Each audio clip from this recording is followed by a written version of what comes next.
Good morning friends, myself Patel Dixita from Ashramik Vidyalay Killa, Pardi.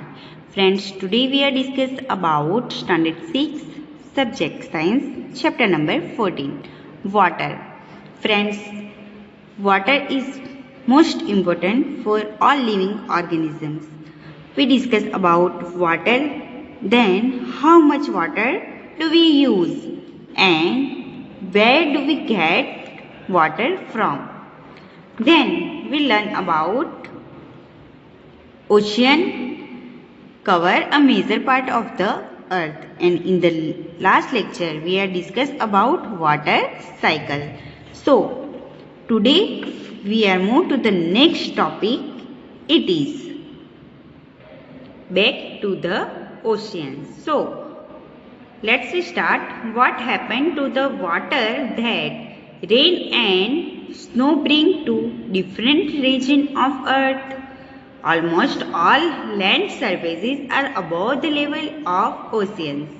Most of the water that fall on the land as rain and snow sooner or later goes back to the ocean. This happen in many ways. So क्या होता है, हमने water cycle में देखा कि snowfall या फिर rainfall अलग अलग रीजन्स में होते हैं. अर्थ के अलग अलग रीजन्स में स्नोफॉल एंड रेनफॉल होता है. बट उससे क्या होता है कि ये जो सारा वाटर लेवल है, अर्थ का जो वाटर लेवल है वो इंक्रीज होता है एंड ओशियन का वाटर लेवल क्या होता है, डिक्रीज होता है. ओके, एंड ये जो सारा वाटर है वो वापस कोई ना कोई तरीके से ओशियंस में वापस चला जाता है.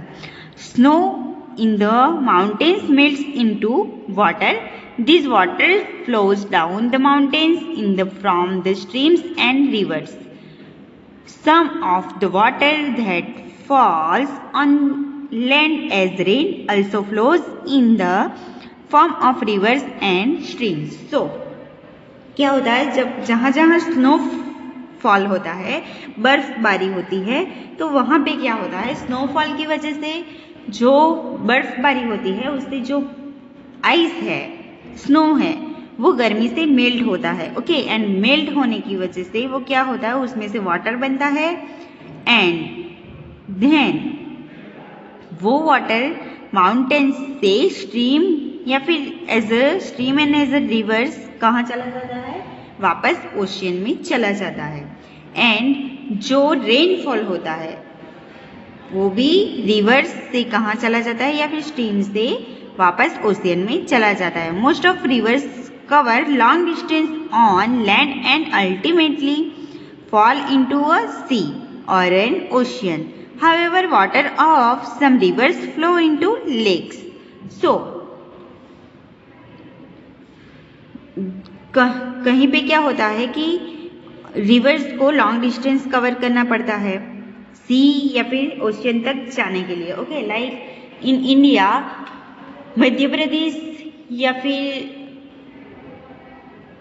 बीच के जो स्टेट्स है वहाँ से जो रिवर्स निकलती है तो उनको सी तक जाने के लिए बहुत ही लॉन्ग डिस्टेंस कवर करना पड़ता है. ओके, जबकि जो स्मॉल रिवर्स है जो कि महाराष्ट्र में होती है तो वो महाराष्ट्र में से कहाँ चली जाएगी, महाराष्ट्र मुंबई सी के पास चली जाएगी. ओके, तो वो शॉर्ट डिस्टेंस होता है. बट बहुत सारी ऐसी रिवर्स है जो कि लॉन्ग डिस्टेंस कवर करके, लाइक हिमालय से जो गंगा नदी निकलती है तो वो गंगा नदी को 2 या फिर 3 स्टेट्स को कवर करके कहाँ जाना पड़ता है, ओशियन तक. ओके, बंगाला की खाड़ी में वो मिल जाती है.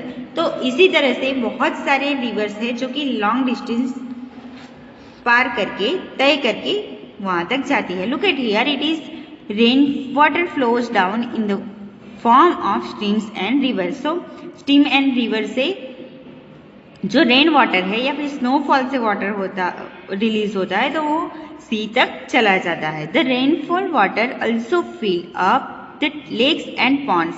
अ part of the rain water gets absorbed by the ground and seems to disappear in the soil.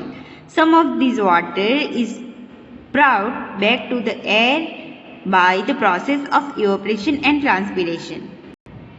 So ये जो वाटर होता है, रेनफॉल से जो वाटर आता है वो थोड़ा बहुत वाटर सॉइल में एब्जॉर्ब्ड होके डिसअपियर हो जाता है एंड थोड़ा बहुत इवोपरेट हो जाता है एंड ट्रांसपिरेशन हो जाता है. The rest seeps into the ground. Most of this water becomes available to us as groundwater. So ये जो वाटर एब्जॉर्ब होके ग्राउंड में चला जाता है तो वो हमें बाद में हम उसी का यूज करते हैं एज अ ग्राउंड वाटर, जो हम बोरवेल से निकालते हैं, वेल्स से निकालते हैं. Okay, open wells are fed by ground water. Ground water is the source for many lakes as well. It is also this ground water which is drawn by a hand pump or a tube well. The more hand pumps or tube wells that are used in an area, the deeper we need to dig to find this groundwater. The loss in the level of groundwater due to cover use is worrisome. So, ये जो हम borewell से, tubewell से या फिर hand pump से water निकालते हैं तो ये सारा वाटर कहाँ से आता है? ग्राउंड वाटर से. ओके, तो ये जो ग्राउंड वाटर है उसका यूज़ बहुत ही ज़्यादा होता है बिकॉज हम जितना भी वाटर यूज़ करते हैं लाइक वेल से, ओपन वेल से, ट्यूबवेल से, बोरवेल से, हैंड पंप से या फिर लेक में जो थोड़ा बहुत वाटर आता है वो भी कहाँ से आता है? यस, ग्राउंड वाटर से. पहली wants to share a concert with you in those areas where the land has little or no vegetation. The rainwater flows away quickly. Flowing rainwater also takes the top layer of the soil away with it. These are few areas where most of the land is covered with concrete. So concrete की जो soil बनी होती है वो हमने पहले भी discuss किया था. ओके, 7th स्टैंडर्ड में सॉइल के अलग अलग डिफरेंट सॉइल के बारे में हमने डिस्कस किया था, लाइक कंक्रीट की, sand soil, okay, black soil. So बहुत सारी ऐसी सॉइल है जो कि बहुत कम वाटर एब्जॉर्व करती है. ओके, एंड ऐसे एरियाज में जहाँ पे वेजिटेशन नहीं होता सो वहाँ पे रेनफॉल का जो वाटर है वो इजीली क्विकली फ्लोज हो जाता है. ओके, निकल जाता है. And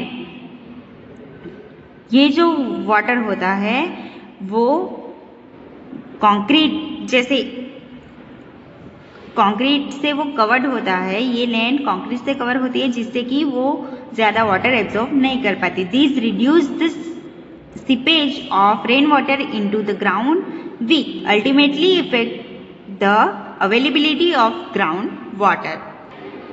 We now know that water brought back to the surface of the earth by rain, hail or snow goes back to the ocean. Thus, water from the ocean and surface of the earth goes into air as vapor, returns as rain, hail or snow and finally goes back to the ocean. The circulation of water in this manner is known as the water cycle. So friends, यहाँ पे water cycle का figure दिखाया गया है. सो क्या होता है कि ये जो ओशियन का वाटर है या फिर पॉन्ड्स, रिवर का जो वाटर है वो गर्मियों में इवोपरेट होता है एंड इवोपरेट होके वो ऊपर जाता है. एंड जैसे हमने डिस्कस किया था लास्ट लेक्चर में कि वो वेपर में छोटे छोटे ड्रॉपलेट्स बनते हैं, ड्रॉपलेट्स कनेक्ट होकर ड्रॉप्स बनते हैं, ड्रॉप्स में ड्रॉपलेट्स के जो क्लाउड्स बनते हैं उसमें वो ड्रॉपलेट्स कनेक्ट होकर ड्रॉप्स में कन्वर्ट हो जाते हैं. ड्रॉप्स वापस कूल होके क्या होता है एज अ रेनफॉल वापस नीचे आते हैं एंड लेक या फिर पॉन्ड में आते हैं एंड वापस कहाँ जाते हैं? सी या ओशियन में चले जाते हैं. ओके, थोड़े बहुत जो ग्राउंड वाटर एब्जॉर्ब होता है तो वो भी हम लोग यूज करते हैं वापस कहाँ चला जाता है? ओशियन में. Clear there? सो इसे क्या बोलते हैं? Water cycle. This circulation of water between ocean and land is a continuous process. These maintain the supply of water on land. Clear that? So friends, I hope you understand today's topic water cycle, and in the next lecture we are learn about the next topic. It is what if it rains heavily. जब rains heavily होता है तो क्या होता है. Okay, thank you.